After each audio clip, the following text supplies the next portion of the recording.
결실의 계절 가을에 우리의 신앙의 인격의 열매가 많이 맺어졌으면 좋겠습니다.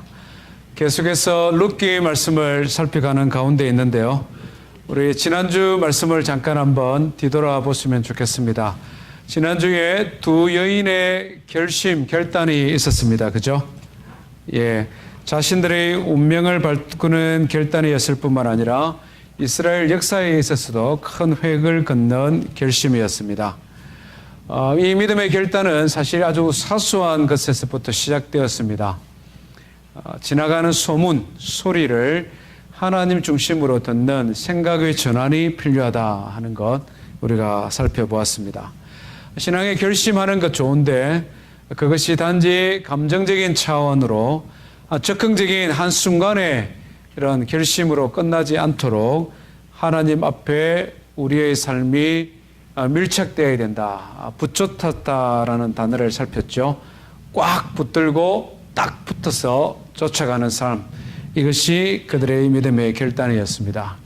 오늘은 그들이 베들레헴으로 돌아갔을 때에 그들을 기다리고 있었던 한 사건에 대하여 가르쳐주고 있습니다. 믿음의 결심을 하고 베들레헴으로 돌아갔는데 그들을 기다리고 있는 것은 뭐냐? 특별히 오늘 주목할 부분은 보아스라는 한 사람이 등장을 하고 있는데 이 보아스가 어떤 사람이냐 하는 것입니다.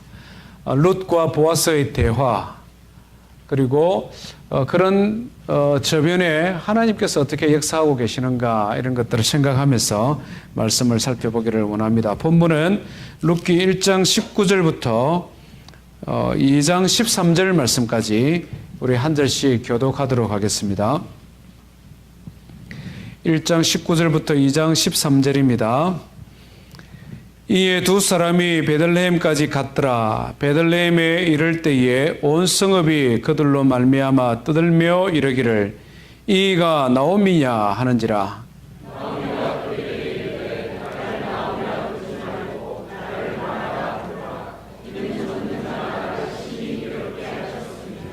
내가 풍족하게 나갔더니 여호와께서 내게 비어 돌아오게 하셨느니라. 여호와께서 나를 징벌하셨고 전능자가 나를 괴롭게 하셨거늘 너희가 어찌 나를 나오미라 부르냐 하니라.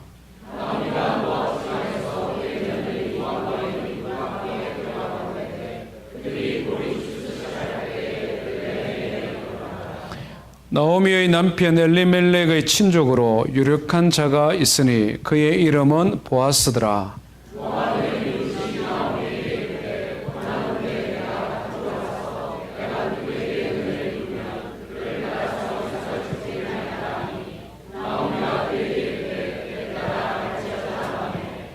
룻이 가서 베는 자를 따라 밭에서 이삭을 줍는데 우연히 엘리멜렉의 친족 보아스에게 속한 밭에 이르렀더라.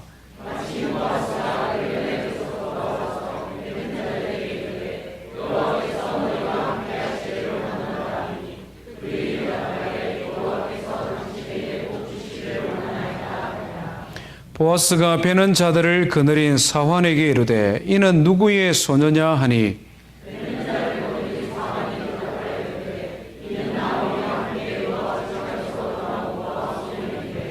그의 말이 나로 베는 자를 따라 단 사이에서 이삭을 줍게 하소서 하였고 아침부터 보아스는 잠시 집에서 쉰 외에 지금까지 계속하는 중이니이다.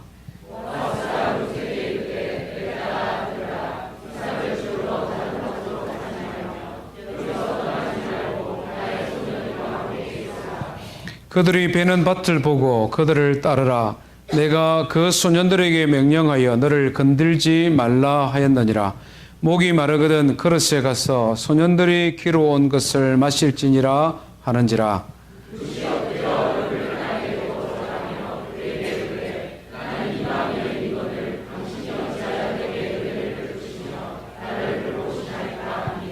보아스가 그에게 대답하여 이르되 내 남편이 죽은 후로 내가 시어머니에게 행한 모든 것과 내 부모와 고국을 떠나 전에 알지 못하던 백성에게로 온 일이 내게 분명히 알려졌느니라.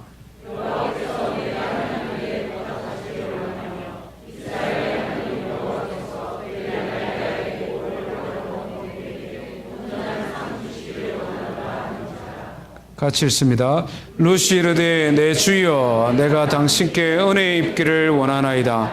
나는 당신의 하녀 중에 하나와도 같이 못하오나 당신이 이 하녀를 위로하시고 마음을 기쁘게 하는 말씀을 하셨나이다 하니라. 아멘. 오늘 우리가 읽은 본문은 나오미와 룻이 하나님 앞에 믿음의 결단을 하고 그것을 실행에 옮겼을 때에 그에게 허락된 하나님의 은혜에 대하여 말씀을 하고 있습니다. 여러 가지가 있는데요. 첫 번째는 먼저 하나님께서 그들에게 먹을 양식을 주신 것을 보게 됩니다. 오늘 읽은 본문 22절에 보니까 나오미가 모압 지방에서 며느리와 함께 돌아왔을 때에 보루이 추수할 때에 베들레헴에 이르렀더라. 이렇게 성경은 기록을 하고 있습니다. 유대의 달력으로 보면 1월 중순에서 2월 초가 되는 시점입니다. 보리 추수가 시작되고 계속 보리 추수를 하다가 한 2달 반, 석 달 정도 지나면 밀 추수가 시작됩니다. 말하자면 추수가 막 시작될 때 그들이 도착했다 하는 것입니다. 나오미가 유대 사람이니까 이런 모든 절기를 생각을 해서 모압 땅으로 베들레헴으로 돌아갔을 때에 추수철에 맞추어서 돌아가기로 계획했을 수도 있습니다. 분명히 우리는 이것을 정확하게는 알 수 없습니다만은 한 가지 분명한 사실은 베들레헴에 흉년이 들어서 모압 땅으로 피신을 갔다가 그곳에서 더 큰 흉년을 만나서 남편과 두 아들을 잃어버리고 다시 베들레헴으로 돌아왔는데 그곳에서 먹을 양식을 얻었다 하는 것, 그 자체가 중요한 것이죠. 먹을 양식을 얻게 된 것, 아주 중요한 은혜요, 축복입니다만은 그것과 비교할 수 없는 것이 보아스라는 한 사람의 등장입니다. 오늘 우리가 읽은 2장 1절에 보니까 엘리멜렉의 친족으로 유력한 자라고 보아스를 소개하고 있습니다. 엘리멜렉의 친족이다. 유대 사람들이 자기 자신이나 다른 사람을 소개할 때 소개하는 방식입니다. 말하자면은 우리 한국 사람은 옛날에는 이런 표현을 많이 했지 않습니까? 진주에서 이사 와서 김해에 살고 있으면 진주댁이다. 이런 표현 좋지 않습니까? 진주댁이다. 우리는 지역을 따라 인사를 했는데 유대인들은 우리보다도 더 가문, 집안을 중요하게 여겼습니다. 지파를 중요하게 여겼다 하는 거죠. 그래서 누구누구의 친척 누구 이런 것이 일반적인 사람의 소개였습니다. 물론 이것은 앞으로 룻이 결혼을 할 때에 법적인 요건을 충족하는 중요한 이유가 되기도 합니다. 이런 엘리멜렉의 친족이다 하는 것보다 더 중요하게 우리가 관심을 기울여야 되는 부분은 그를 유력한 자라고 소개하고 있습니다. 보아스는 유력한 자로 소문났습니다. 유력하다라는 말은 여러 가지 의미가 있는데요. 가장 일반적으로 쉽게 생각할 수 있는 것은 뭐겠습니까? 어떤 사람이 참 유력한 사람이다라고 말할 때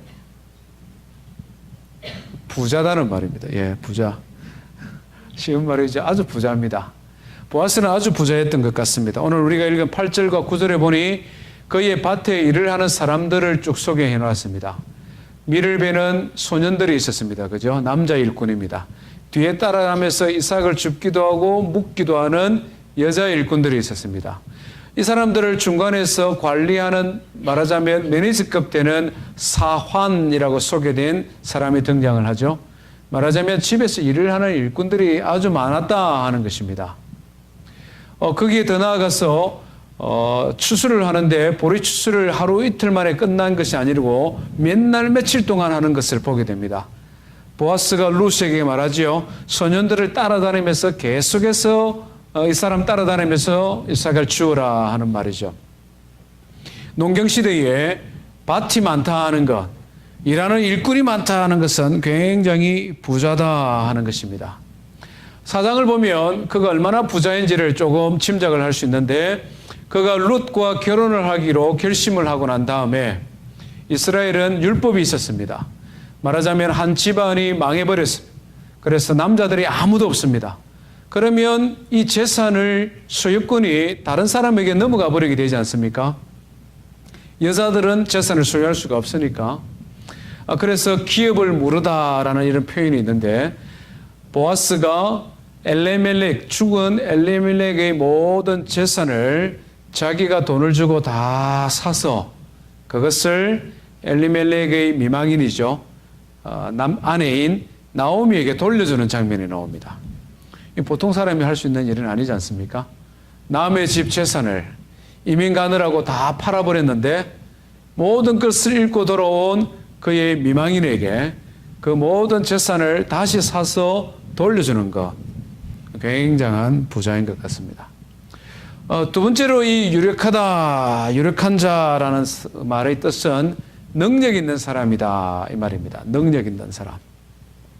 오늘 시대는 돈 많으면 다 능력 있는 것으로 착각하고, 또 돈이 많으면 곧 능력 있는 것이다라고 이렇게 생각하는 시대를 살아갑니다만은, 돈이 많다고 해서 다 능력 있는 것은 아니죠. 그런데 보아스는 그렇지 않았다. 다방면의 능력 있는 사람이었다. 사장에 보면 또 비슷한 장면이 등장을 하고 있는데, 보아스가 룻과 결혼을 하고 싶은데 자기보다 조금 더 가까운 친족이 있다.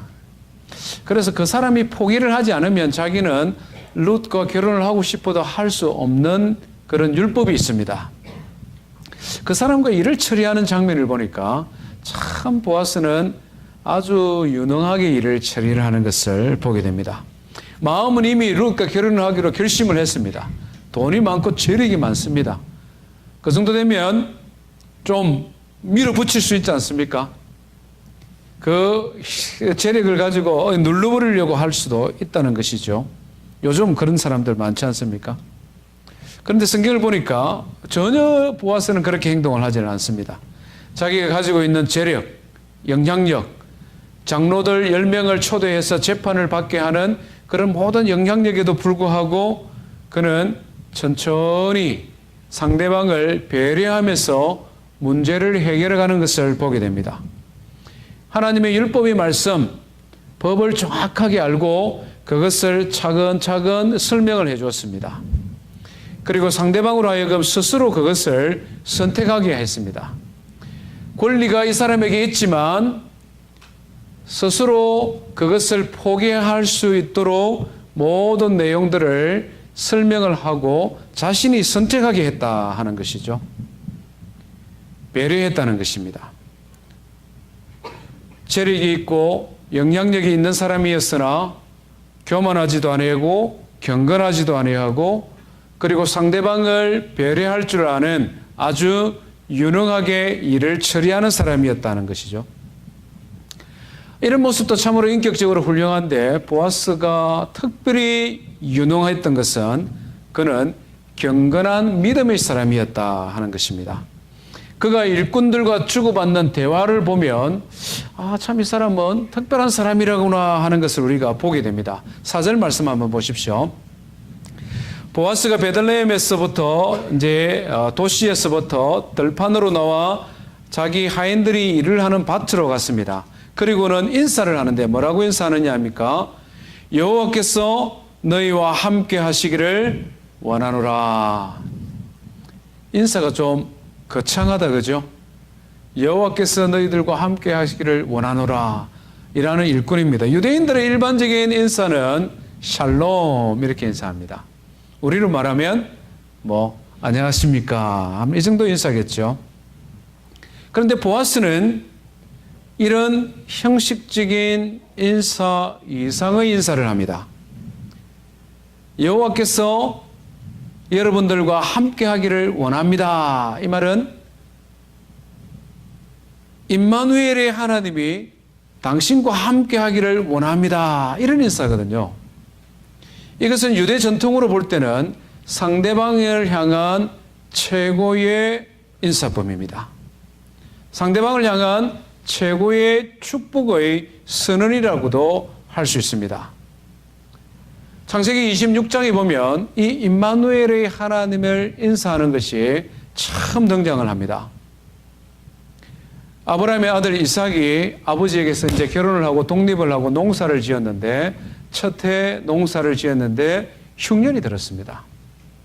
흉년이 들으니까 고민을 많이 한 것 같아요. 그래서 엘리멜렉이 모압 땅으로 이주를 한 것처럼 애굽 땅으로 이주를 갈까, 이런 고민을 좀 한 것 같아요, 이삭이.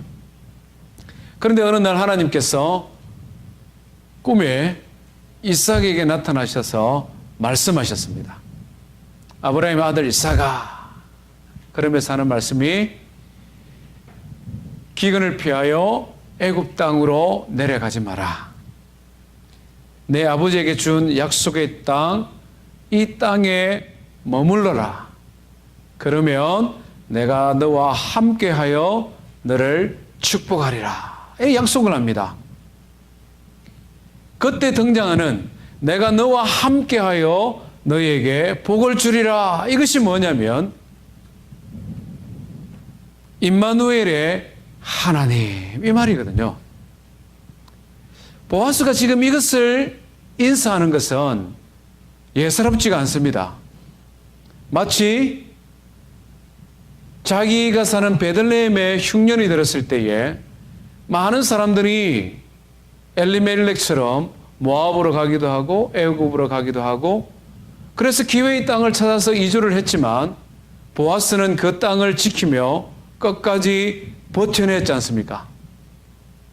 가뭄을 이겨냈다는 말입니다.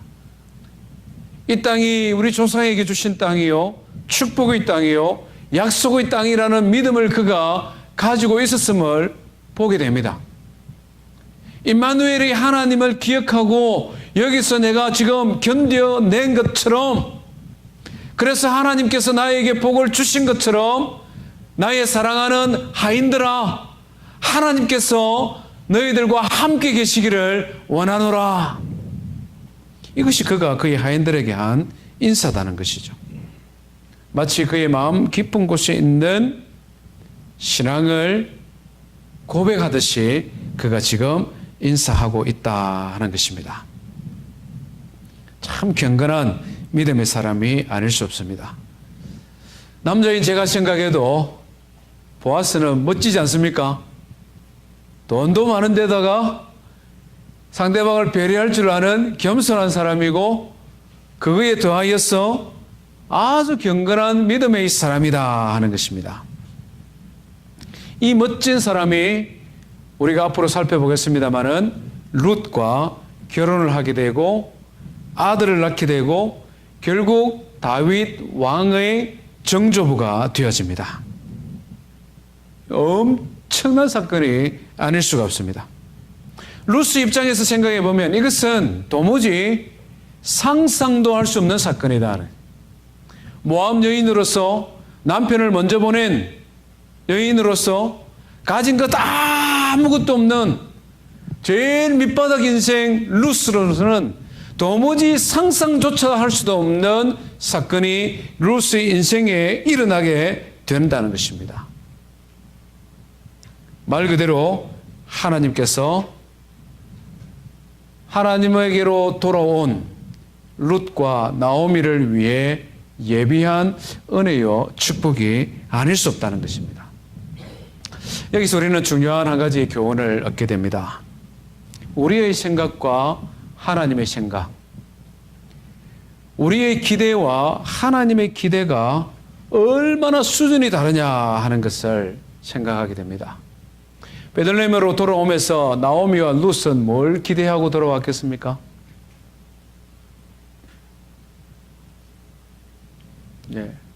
먹을 양식이라도 좀 있으면 좋겠다. 그래도 여기서 고생하느니 고향 땅, 남편의 고향 땅으로 가면 친척들도 몇몇 남은 사람이 있으니 굶어 죽지는 않지 않겠느냐, 뭐 이 정도 기대 안 했겠습니까? 왜냐하면 아들도 없고 아무것도 없으니까. 기껏 거기에서 더 생각을 하면 추위나 더위를 피할 수 있는 집이라도 하나 있었으면 좋겠다. 이런 기대를, 아마 그것도 과분한 기대를 했을지도 모르겠습니다. 그런데 하나님은 전혀 다른 것을 예비하고 계셨다 하는 것이죠. 꿈에서도 상상할 수 없는 그들의 인생을 완전히 바꿔놓을 수 있는 사람. 그들 스스로의 힘으로는 도저히 도달할 수 없는 그들의 형편과 처지를 전혀 다른 차원으로 이끌어갈 수 있는 사람. 그 보아스를 하나님께서는 예비하고 계셨다 하는 것입니다. 이것은 나오미와 룻의 인생에게만 한정된 것이 아니라고 저는 믿습니다.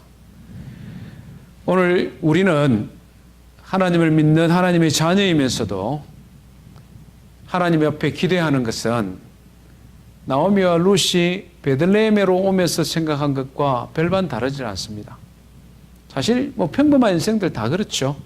우리가 생각하는, 우리가 걱정하는 그 염려의 수준을 벗어나지는 못하지 않습니까?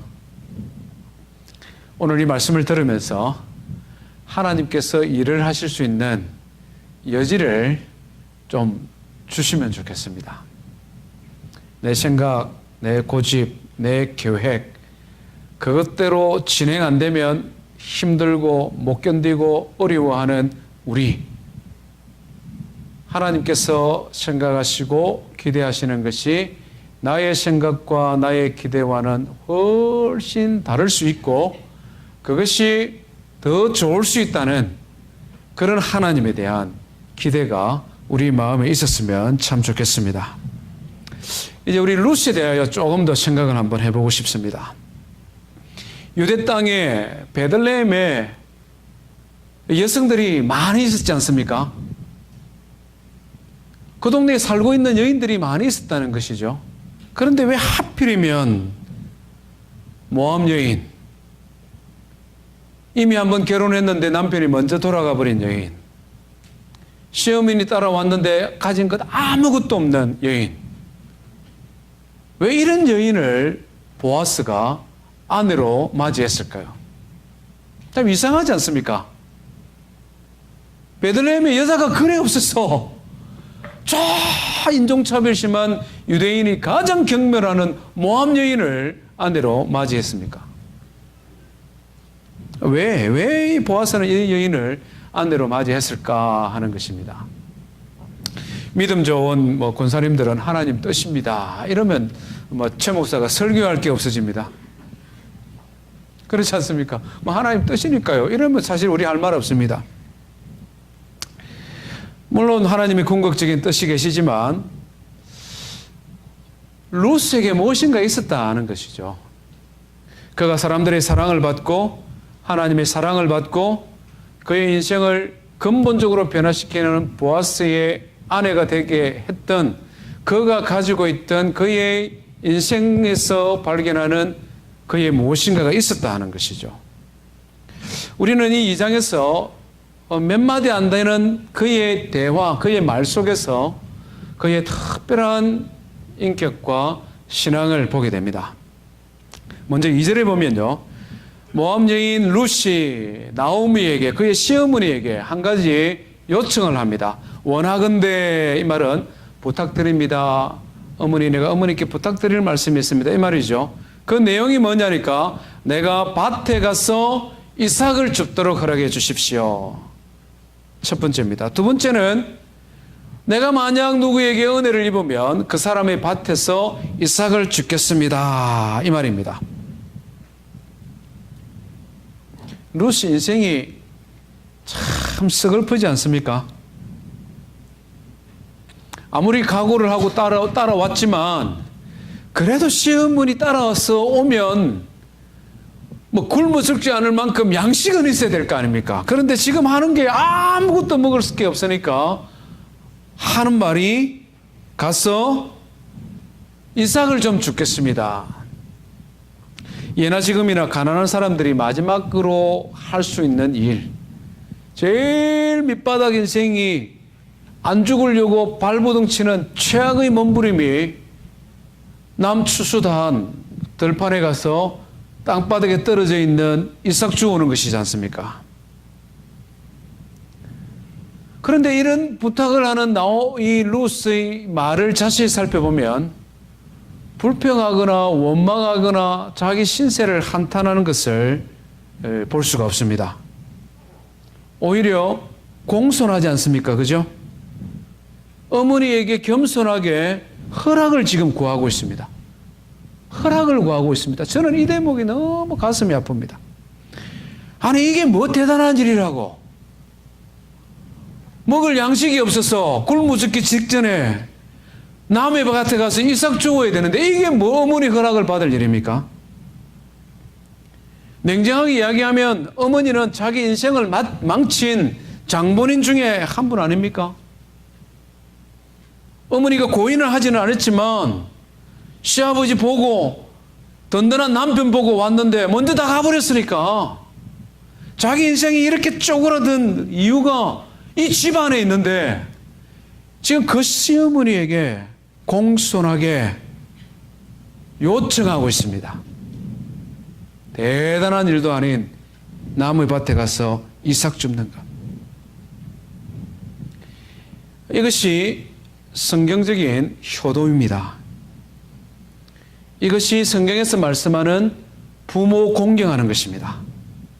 부모가 나한테 뭔가 대단한 것을 해줬수가 아니고 나에게 많은 것을 남겨줬기 때문에 우리 부모님은 나의 효도를 받을 자격이 있기 때문에 효도하는 것, 그거는 성경에서 말씀하는 효도가 아닙니다.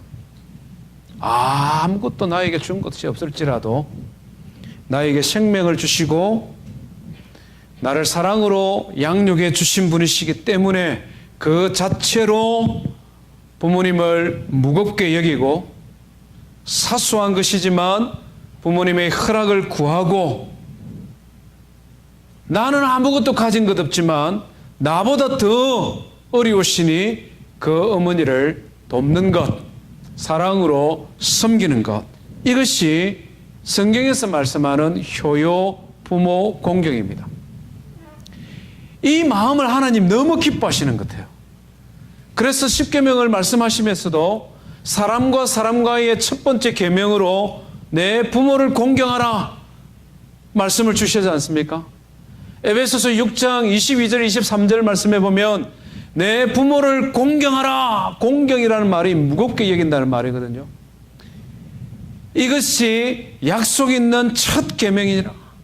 이로써 너희가 땅에서 잘되고 뭐하리라? 장수하리라. 땅에서 잘되고 장수하리라. 하나님의 마음을 감동시키고 하나님께서 그런 룻을 불쌍히 여기시는 것입니다. 룻은 은혜를 아는 여인이었습니다. 은혜를 아는 여인. 오늘 2절에 보니까 누구에게 은혜를 입으면 은혜라는 말이 처음으로 등장합니다. 13절에 보면 룻이 보아스에게 말을 하죠.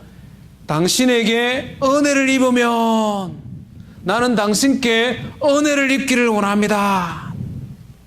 은혜를 아는 여인이다 하는 것이죠.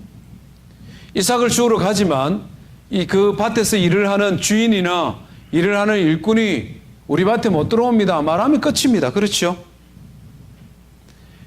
오랜 기근이 끝나고 이제 막 농사가 되어서 풍년이 되었기 때문에 이삭 주우러 오는 사람이 아마 많이 있을 수 있습니다. 하나님의 말씀에는 고아와 과부와 가난한 자들이 나그네들이 이삭을 주울 수 있도록 막지 말라고 이야기를 분명히 했습니다마는 그때 그 시대적 배경이 사람들이 자기 소견에 옳은 대로 생활하던 시대이지 않습니까? 하나님의 율법의 말씀처럼 눈 깜짝 안 하고 그냥 무시해 볼 수 있는 시대이지 않습니까? 그것을 이 룻이 알고 있어요, 지금. 그렇기 때문에 마지막 희망인 이삭 줍는 것, 이것도 내 힘으로 할 수 없습니다. 은혜를 안다는 것은 내 힘으로 하지 못한다는 걸 고백하는 것이죠. 은혜를 말한다는 것은 하나님이 도우심으로 내가 살 수 있다는 것을 고백하는 것, 이것이 은혜이지 않습니까? 더 나아가서 이것을 어머니에게 말을 했다는 것이 참 감동이 됩니다. 어머니에게 내가 은혜를 입으면, 다른 말로 하면 아마 직설적으로 표현하지는 않았습니다마는 어머니, 내가 은혜를 입어 이삭을 주울 수 있도록 기도해 주십시오. 은혜라는 말 자체가 그렇지 않습니까? 어쩌면 며느리하고 같이 왔는데 이삭 주우러 갈 기운도 남아있지 않는 시어머니, 그래서 새파란 젊은이를 그 거친 남자들이 일을 하는 일터로 보내야 되는 이 어머니의 마음을 어쩌면 좀 위로 내지는 부담을 들어주고 싶어 하는 마음이 루스에게 있었는지도 모르겠습니다. 내가 들판에 가서 이삭을 줍지만 이것은 하나님의 은혜로 되는 일이요, 어머니께서 댁에 계시지만 나를 위하여 기도해 주십시오. 그러면 내가 가서 이삭을 주워 오겠습니다. 참 마음 씀씀이가 귀하지 않습니까? 은혜를 하는 여인이었다 하는 것입니다.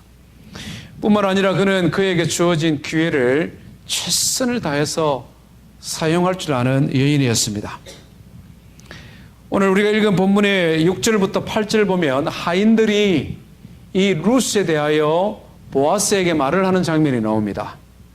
보아스가 하인들이 일을 하는 들판으로 가니까 못 보던 여인이 지금 이삭을 짚고 있거든요. 그래서 하인에게 물어봅니다. 저 여인은 누구냐? 그러니까 사환이 뭐라고 말합니까? 이 여인은 죽은 엘리멜렉의 며느리인데 아침부터 지금까지 와서 잠시 집에 다녀온 이후로 계속 일을 하고 있습니다. 이렇게 소개를 합니다.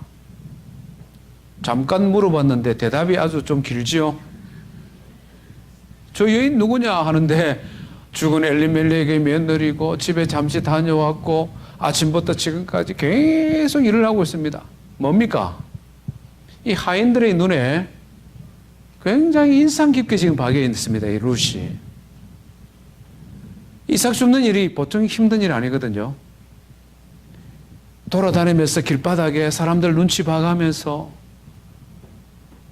한 톨이라도 주려고 하는 일이 힘들지 않습니까? 그런데 마침 하나님의 은혜로 그 밭에서 일을 할 수 있는 기회가 지금 자기한테 주어졌단 말입니다. 그러니까 아침부터 지금까지 저녁까지 최선을 다하여 이삭을 줍는 것입니다. 하나님이 나에게 주신 기회를 내일 또 이삭을 줄 수 있는 기회가 있을지 없을지 모르니까 정말 보잘것없는 것이지만 하나님 은혜로 주신 거니까 끝까지 최선을 다하는 것입니다. 우리가 룻기 2장을 보면 줍다라는 단어가 12번 등장합니다. 2절에 보니까 줍겠나이다, 3절에 줍는데, 7절에 줍게 하소서, 8절에 주우러, 15절에 보니까 주우러, 줍게 하고 줍고 주운 것을 줍겠느냐. 2장이 전체 23절까지 있는데 12번입니다. 말 그대로 이거는 온통 그냥 줍는다는 말로 도배를 한 것.